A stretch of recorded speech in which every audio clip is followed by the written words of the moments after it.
my name is Margaret Graziano, your host for Work Liberated. And today we have Sean Fargo with us. And our conversation today is about mindfulness at work.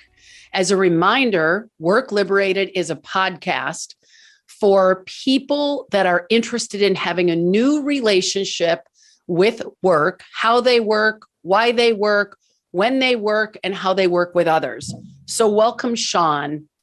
Thank you, Margaret. Could you tell me a little bit about what you do for the world, what your contribution is for your work? Sure. So I'm the founder of Mindfulness Exercises, which is an online platform that shares thousands of free mindfulness trainings for people at work and at home to reduce stress, anxiety, depression, addiction, insomnia, and to live more happy, stress-free lives. Yeah, everything everyone needs right now. So Sean and I met in a program called Hoffman, which I'm a connoisseur of transformational programs. And I got to know him a little bit, and we worked pretty heavily as a group in our own kind of internal reflection and retrospection. And we're actually going to have one of the teachers from Hoffman with us at our next podcast. So that'll be exciting. So for you, when you do training, Sean, as a teacher who does trainings, similar to myself, I'm a teacher who does trainings.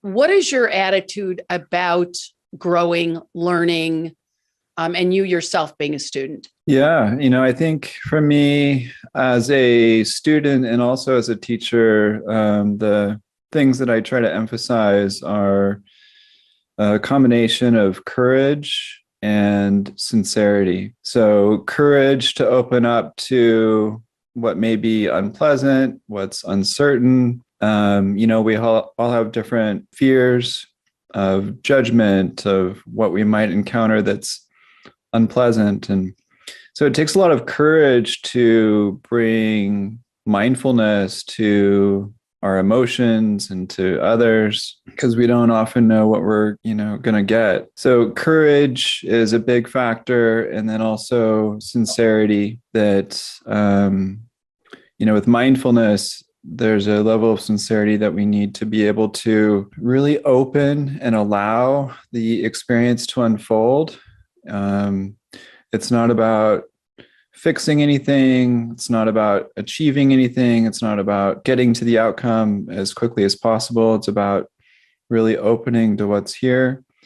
And that takes a level of sincerity to really open and allow, because oftentimes as teachers, as trainers, we try to force the outcome. We try to force what's going to happen.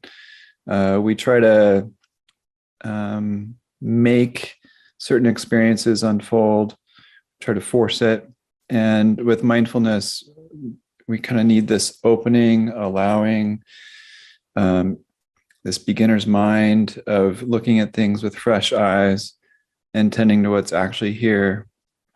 So this level of courage and sincerity are both really important. The Hoffman process that you mentioned was at times a little scary, a little unorthodox, to say the least. I'm glad I didn't know what it was before I went, because I don't know if I would have gone. I don't even know how to describe it to people sometimes, because there's unorthodox, intense things that happen. But it took a lot of courage to open up to what they asked us to do, and a level of surrender and sincerity to actually meet it as it arose and kind of just let it happen. So let me ask you a question. In the realm of learning, I read recently that for the brain to learn, it needs to have an element of shock or surprise. Like when we do the same thing over and over and over again, we become kind of robotic and in our comfort zone, and our neural pathways are just taking the same path that they've taken the day before and the day before and the day before. So almost every training that I've been in, people have said, oh, I can't really tell you what happens because we want the element of surprise. How real is that the brain needs something new that I wasn't planning on having happen for me to learn? How is that just what people say, or is there No, evidence? that's real. I think about 15 years ago, that science came out when we were learning about neuroplasticity and what are the factors of creating those new neural pathways that are incorporated with learning and real habit change. And this element of novelty, awe, you could call it surprise or shock, is very real. And that's a huge part of mindfulness in the sense that we really do want to look at things with a sense of freshness. When we practice mindfulness intensively, if we go on a mindfulness retreat, for example, where we're practicing all day, every day, there's this level of sensitization that happens where each moment becomes more and more fresh, more and more new. And it's not just a perception thing, it's real, like reality is actually new in this very moment. Things are always changing, internally and externally. It's always a fresh new moment. And so with trainings, we try to bake that in. As you said, the Hoffman process does it. With mindfulness trainings, it's really important to emphasize this sense of novelty, that this moment is new, this breath is new, this experience is new. It's never happened before, even if it's similar to other experiences, or even if it's similar to what we expect, it's still brand new. And so can we relate to it with that sense of novelty? It's really important. Yeah, it's that's a good tip for me because part of many of my programs is we walk people through a meditation. And I always wonder if there's someone like me in the audience saying, "Oh, I've done this before. I've been here before." And I always want to say, "Hey, this is you've never actually been in this room with these people." So now I'm going to say that. So another thing that when it comes to mindfulness and bringing that to work, I recently read a statistic from the National Health Institute that the average human being has between 12,000 and 60,000 thoughts a day, and that 85% of those thoughts are negative and repetitive. So if that's even remotely true, how can somebody shut down their thinking long enough to even be mindful? I know that's probably a big loaded question, but it's a good place to start. Yeah. A lot of us are caught in these thought loops, rumination, worry about the future or ruminating about the past. And so a way to mitigate that, or to maybe reduce the number of thoughts or the number of, say, self-critical thoughts,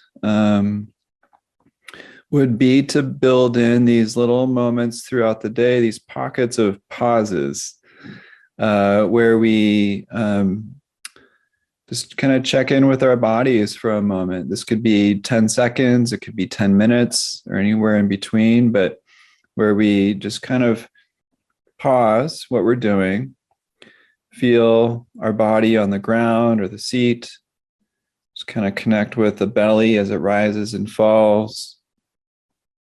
Just kind of being curious, what can I feel right now? What can I notice in my internal experience from an objective standpoint? Yeah, there might be heaviness in the belly, or I can feel my feet on the ground. Oh yeah, I can notice the rise and fall of my belly. Maybe I'll just kind of soften the shoulders a little bit. Just kind of tuning into different parts of the body and just kind of inviting a sense of softness, sense of just noticing what's here, not trying to feel a certain way, not trying to fix anything or get anywhere, but just to bring this level of noticing what's here, just inviting a sense of ease or softness if we can. But checking in. And this will help slow the momentum of the thoughts. This will help us remember our bodies as we did in the Hoffman process, checking in with the body, maybe noticing what emotions are present, maybe the quality of spirit that we may be carrying, whatever that means to us. We're just kind of checking in, slowing down, stopping the momentum of thinking. And then after that 10 seconds or 10 minutes, we'll find that we have some level of, refreshness of the mind, a little bit of a balanced perspective. Mind. Yeah. And a little bit more, not slowness, but just like choiceful thinking, because we have that new perspective and like, oh, yeah, things weren't quite as bad as I thought, or now I'm coming at this with a refreshed body and mind so that I can just, tend to life with a little bit more ease. So for many of the people I work with, they're on the executive team, and the coaching that I give them is you've got to have white space in your calendar. You've got to have time to think. But I don't think I've ever said, just take 10 seconds or 30 seconds just to connect with yourself before you go in a meeting or before you have that tough conversation that you need to have. So that's what I'm hearing you say, even just pockets of time. Yeah. So at work, we can build these in a number of ways that are very practical and that don't seem too woo-woo or out there. They can be very incognito. Some people practice mindful walking on their way to and from the restroom. So just sensing the bottoms of our feet touching the ground as we walk, and maybe walking a little slower than normal, but just sensing heel, arch, toes, heel, arch, toes, heel, arch, toes. Inside the restroom, we can find these little pockets of pauses. More and more people are starting meetings with just 1 minute of mindful breathing, a little mini meditation, if you will. Some people, as they're waiting for people to come to the meeting, will just kind of pause and notice the rhythm of their breath or the sensations of the belly as it rises and falls. Lunchtime, you can build the last 10 minutes of lunch as a little mindfulness meditation. Some people will do this whenever they walk through a doorway, whether it's the front office or a lobby, like any kind of doorway at work. They will enter the room and wish loving kindness to everyone in that room, and wish them well, and maybe kind of notice each person, maybe tune into their energy, empathize to whatever extent they can, and just wish them well as people. Not that we're trying to get anything out of them per se, but we're just wishing them well as humans. So there's these little opportunities that we can do. If our phone, anytime a phone rings or anytime we get a text, we can just take maybe even just 5 seconds before we look at it, notice what energy we're carrying, and then answer the phone, and then look at the text. So just even 5 seconds before we tend to our phone. So I'm hearing a lot of self-awareness, like in order to even have the sense to say, I need to be mindful, we have to be aware of ourselves even, right? I just walked through the door. I'm walking through the door. Or I'm waiting for a meeting to start, or I might feel an agitation, right? I just got off the phone with the SEO guy and he says, our whole website is terrible.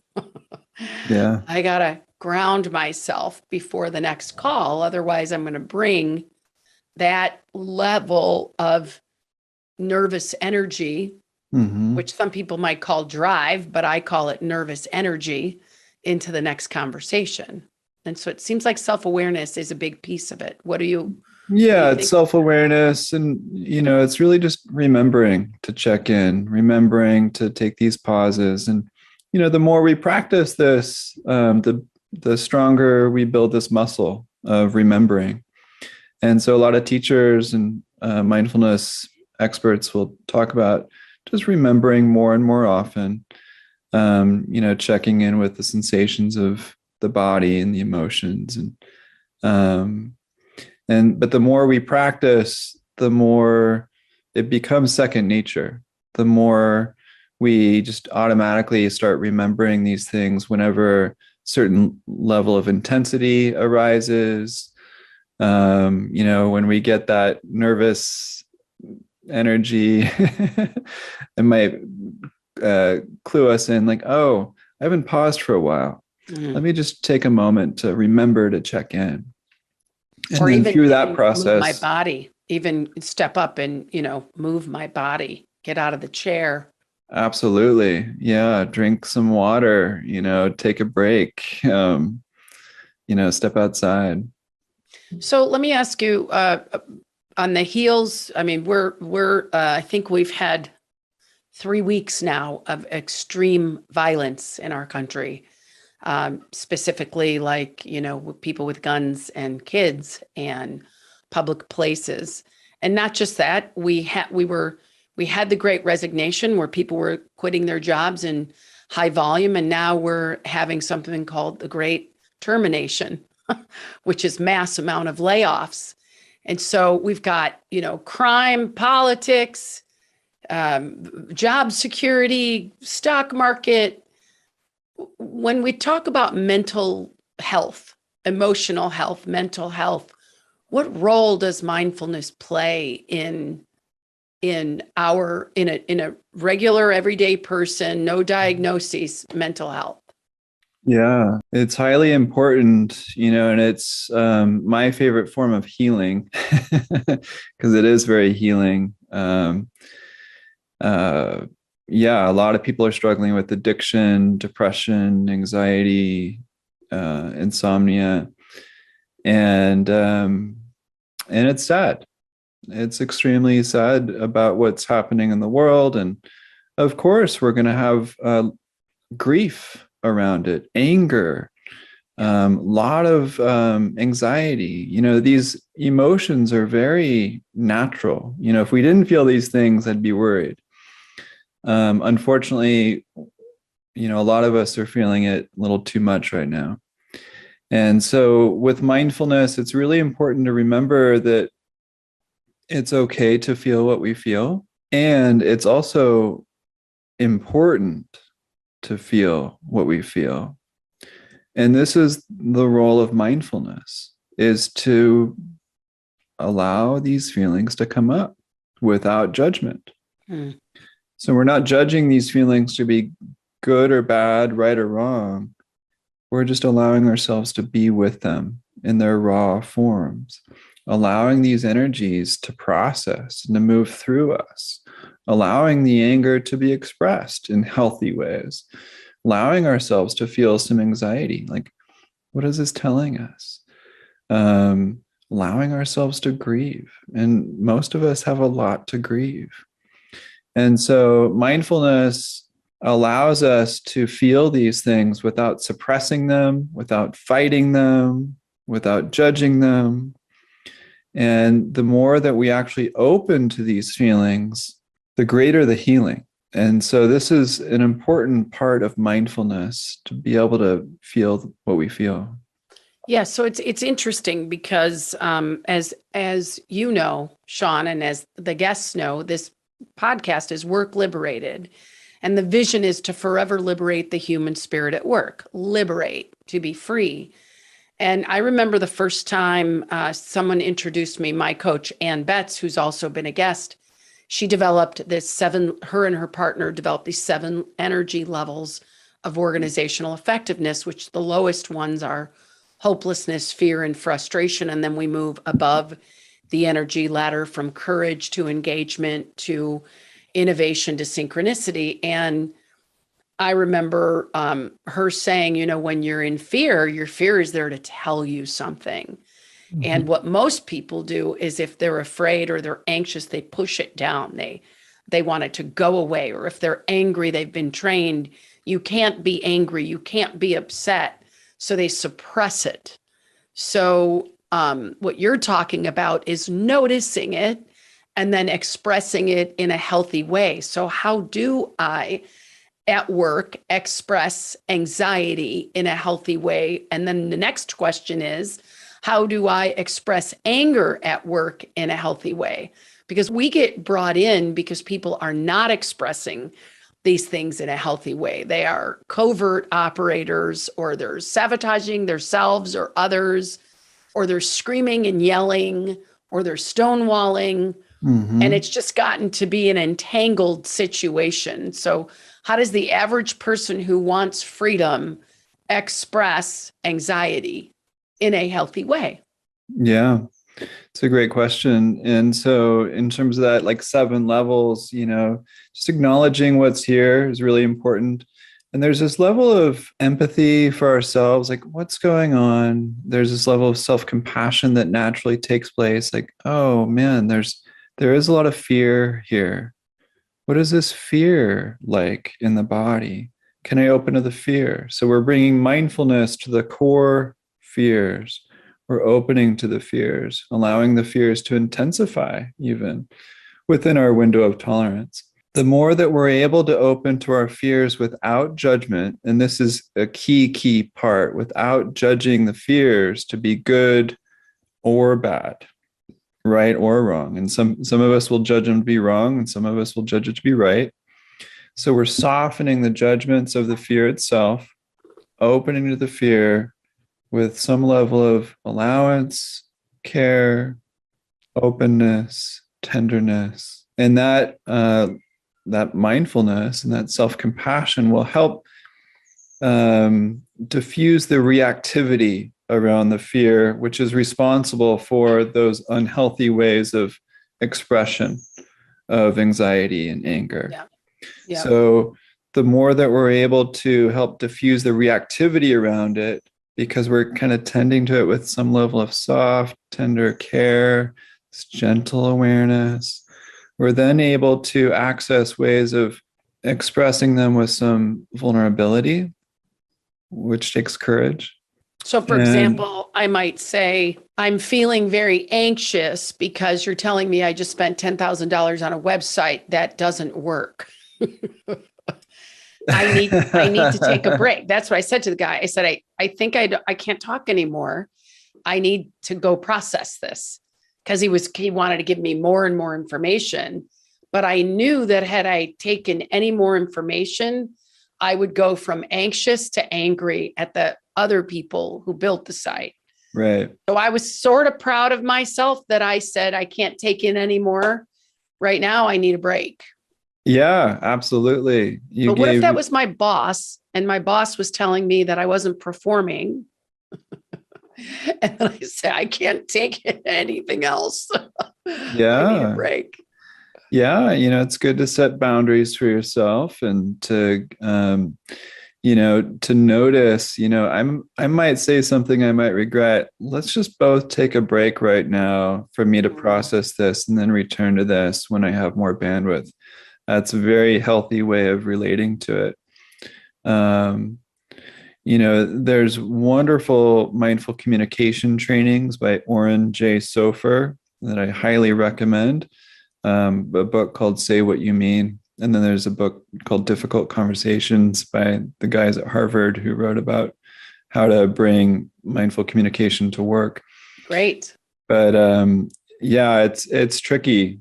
I think bringing curiosity is usually a good default. Like, oh, tell me why you're saying that. Can I get more context?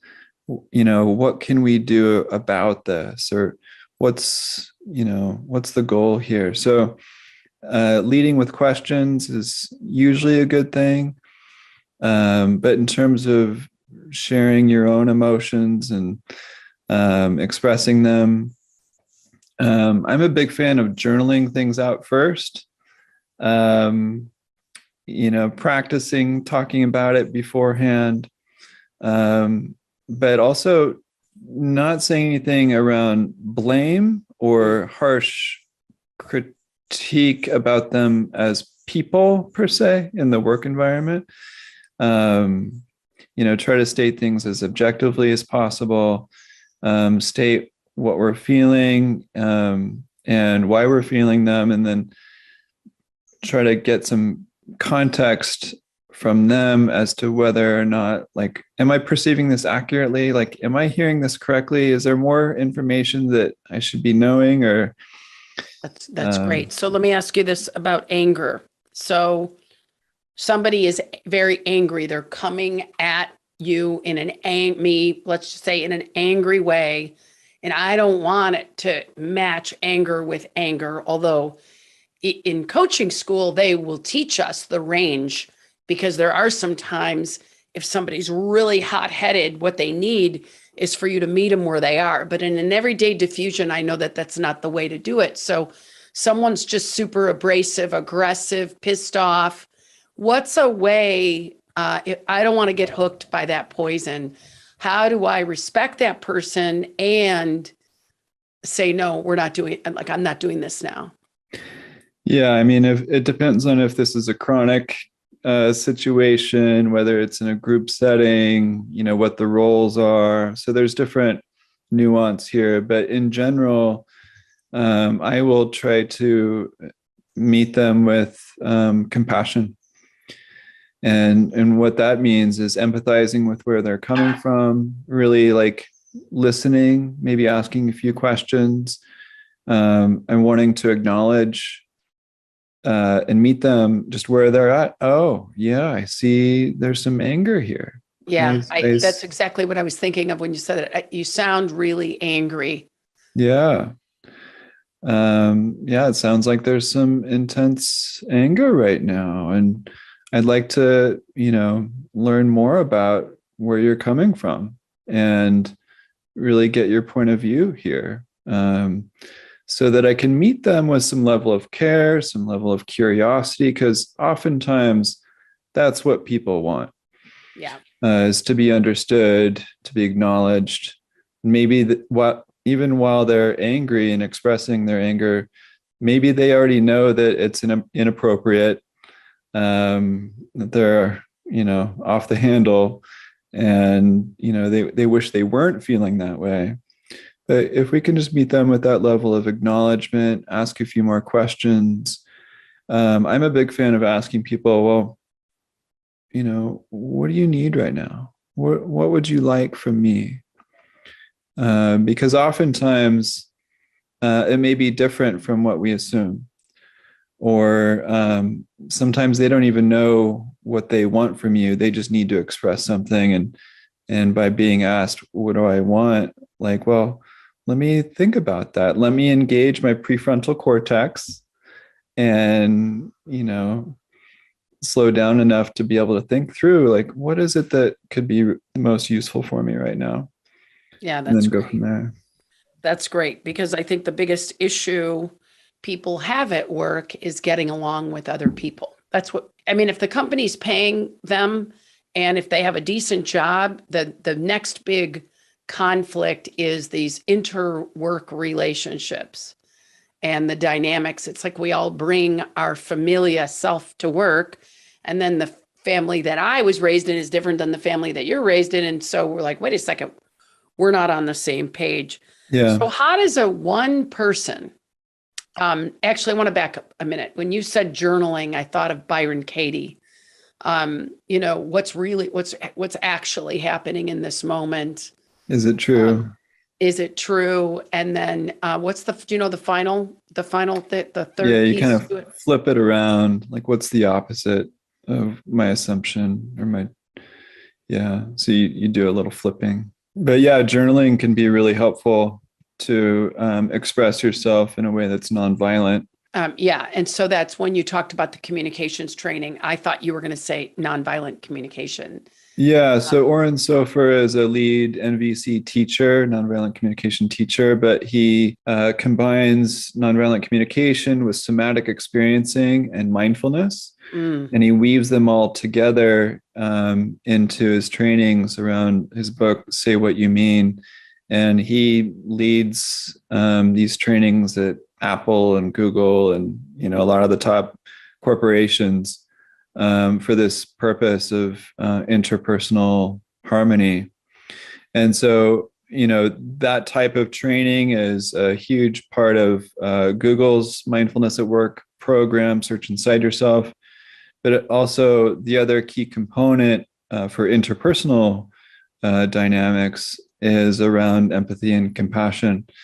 And one of the ways that they and I, because I'm one of their trainers, lead people through empathy and compassion for their colleagues is through, well, first of all, you need to be able to sense into your own emotions with greater and greater nuance, because that then helps you to be able to tune into what other people may be experiencing. But there's this exercise called Just Like Me that I highly recommend. You can find it at my website, Just Like Me. It's just a kind of a guided meditation practice in which you reflect on someone you're having some challenges around, say your boss or a subordinate or a peer. And basically, you remember that experience happiness just like you, grief just like you, anger just like you, that they have, parents just like you. There's this long list of things that you share a lot of similarities around, and that, they're not the other as an enemy anymore. The more you practice this, they're more kindred. They're more on the same team. Yeah. And so this practice helps us to build this empathy and level of care for them. And oftentimes when I work with teams at companies, there's a lot of tears involved. And oftentimes you're actually looking at someone eye to eye or you're imagining them, but it becomes very real and very human. And it can help diffuse that othering and judging that so often takes place. Yeah. So if somebody wanted you to do a training like that for them, they just reach out to you through your website? Yeah. Mindfulnessexercises.com. And we have a whole host of products and trainings to help people integrate mindfulness into different parts of their lives. But if they wanted you to do the training, they could just send you an email. Yeah. Sean at mindfulnessexercises.com. SEAN at mindfulness exercises. I probably am going to have you do that for us.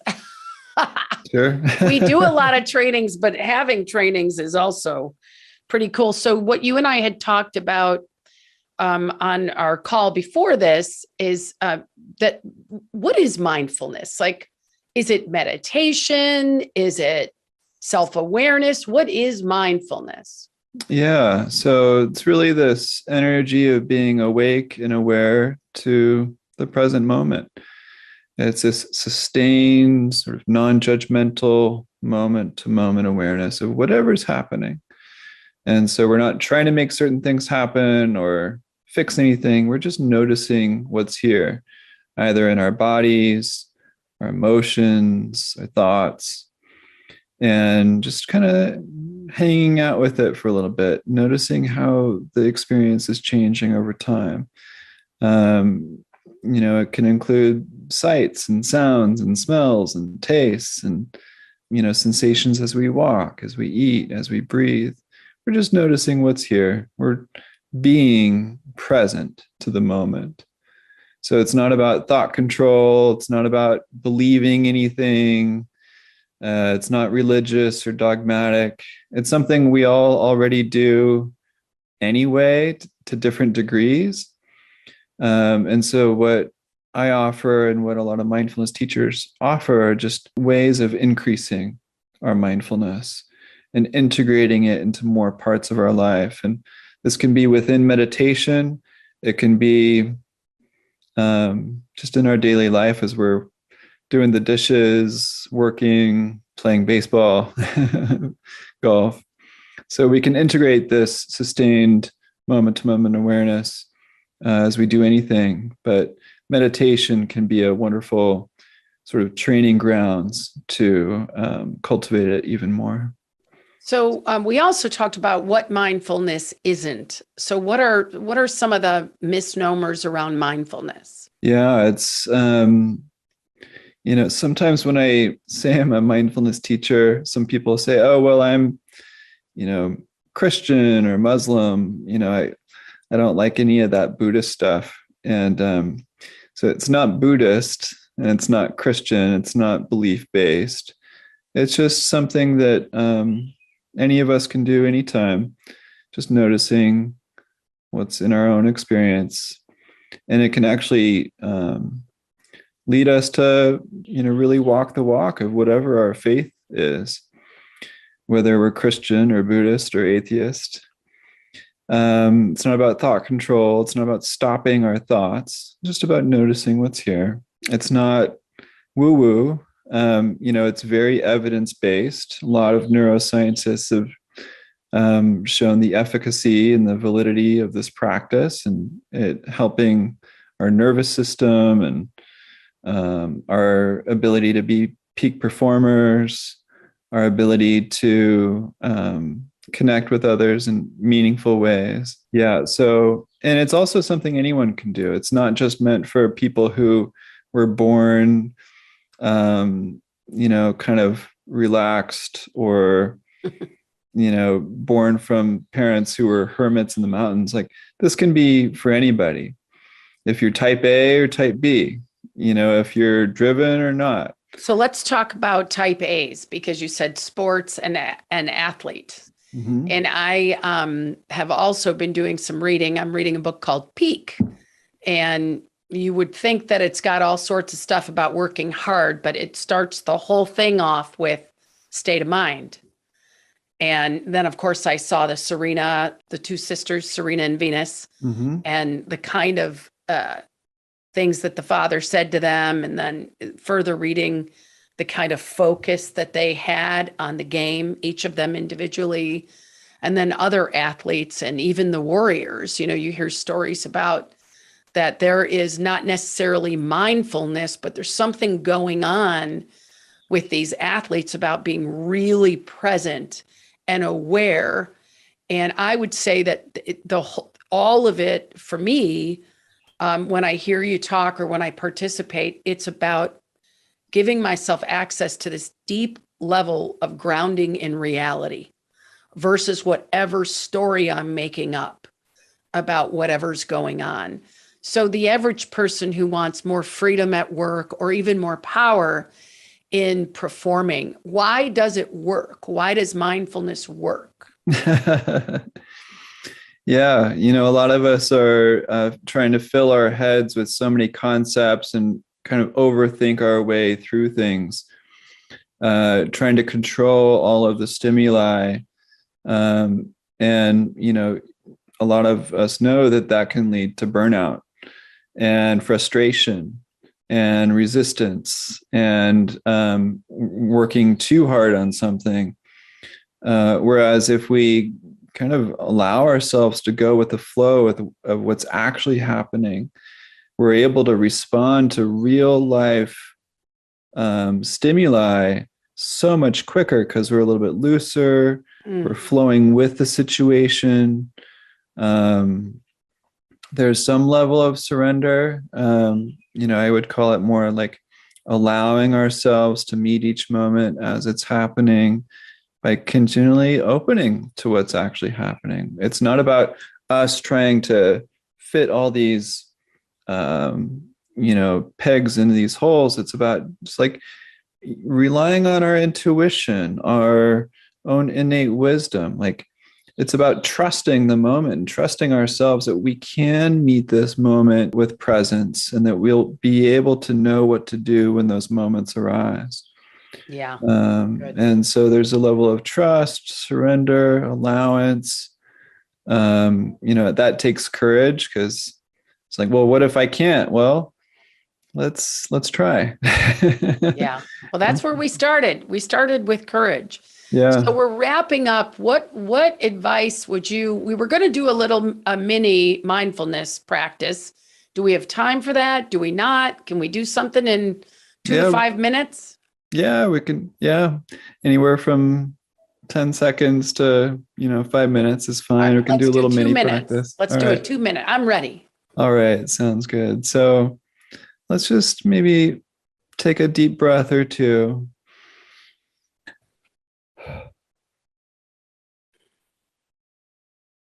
And we can gently close the eyes or look downward to limit visual distractions. Maybe sensing our feet on the ground, our body on the seat.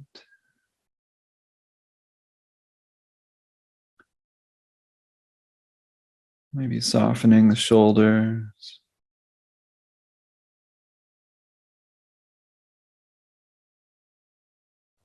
Softening the muscles of the face.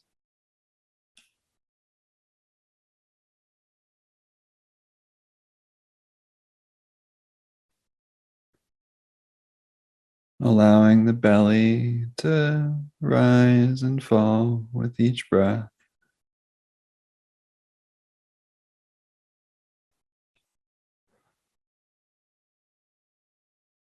And sensing into the belly as it moves.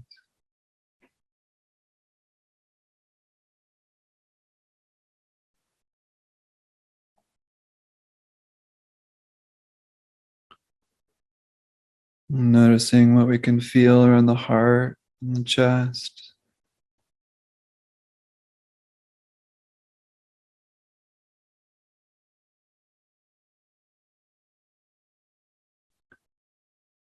We're not judging these sensations to be right or wrong, good or bad.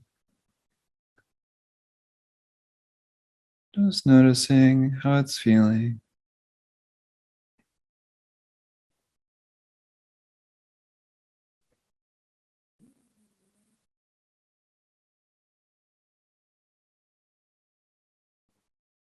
And can we check in with the body from time to time?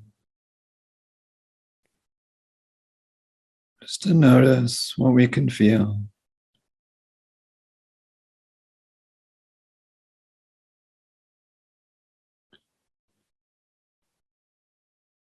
And may we bring the same quality of gentle awareness to our experience for the rest of the day.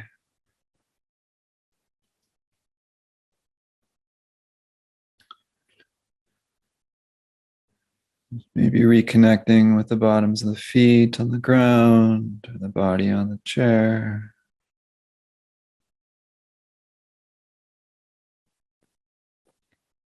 Maybe taking another deep breath or two.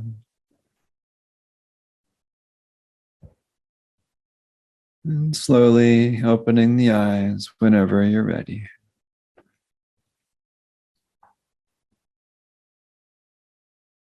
Thank you, Sean. I almost felt myself falling off my chair. So I had to be like, oh, I must be tired. Yeah. Thank you, though. Really, that's like 2 minutes. And the perspective, I think the ability to slow without even trying, just to slow down, it just allows me to see that things might not be as bad as I think they are, or that there's a solution right around the corner. So thank you so much, Sean, for spending time with us on Work Liberated. And one more time, for people who want to learn how to do mindfulness, you have an online platform. Yeah, people can check out mindfulnessexercises.com anytime. Awesome. And we'll be reaching out to you for our own, the one around the communication when you're upset. Yeah. Especially we're working sometimes with clients who are very upset. And what I've been doing is I let them vent, but I haven't been saying, I can hear your pain, or I can tell you're upset about this. What do you need to say? Sometimes, I mean, if the person's really on a tirade, I'll say, okay, do we need to take a time out? But I want to be able to meet that anger, because there's a lot of it right now in the world with what's going on. So thank you so much for your time. Yeah. And we'll make sure that you get a copy of this when it's ready. Great. Thank you so much for having me. All right. Thanks. Bye-bye.